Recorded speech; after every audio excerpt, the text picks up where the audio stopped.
मनुष्य है हमारे पास, उसी का अहंकार होता है। इन सब चीज़ों का परित्याग कर दे तो फिर काहे का अहंकार।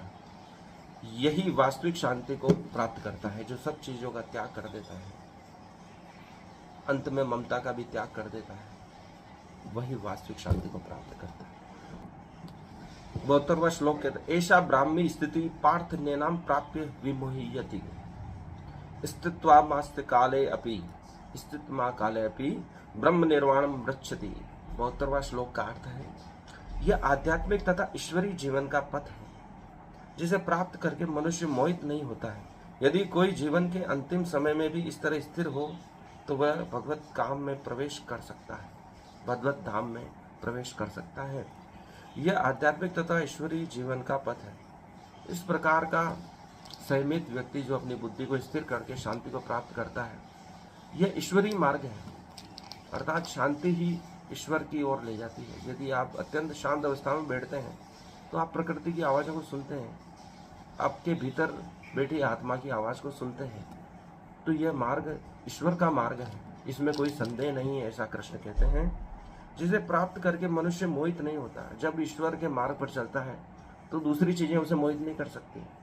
कोई स्त्री, धन, पुरुष, वैभव आपको आकर्षित नहीं कर सकता है, क्योंकि जब साक्षात ऐश्वर्य पति आपको मिल रहे हैं तो संसार का ऐश्वर्य आपको क्या मोहित करेगा। यदि कोई जीवन के अंतिम समय में भी इस तरह स्थिर हो जाता है तो वह भगवत धाम में प्रवेश कर जाता है, अर्थात अंत समय में भी वह परमात्मा में ध्यान लगा लेता है तो वह परमात्मा के धाम को प्राप्त करता है, अर्थात मोक्ष अवस्था को प्राप्त कर लेता है। इस प्रकार ये द्वितीय अध्याय में 1 से 72वां श्लोक समाप्त होता है। यह सबसे महत्वपूर्ण अध्याय है। पूरी गीता में भी आप अगर पूरी गीता का अध्ययन नहीं कर पा रहे तो दूसरे अध्याय का भी अध्ययन करते हैं तो आपकी बुद्धि स्थिर होकर शांति को प्राप्त करती है। कर्म के सिद्धांतों को आप समझ सकते हैं, फल की इच्छा को त्याग देते हैं, भगवत बुद्धि में आपकी बुद्धि स्थिर होती है, अर्थात स्वयं में मनुष्य प्रतिष्ठित हो जाता है, क्योंकि कहा गया है कि परमात्मा आपके भीतर ही मौजूद है।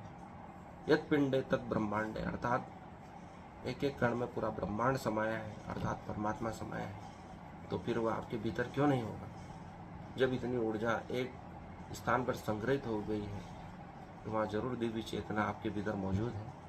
उस परमात्मा को ढूंढें और आत्म शांति को प्राप्त करें।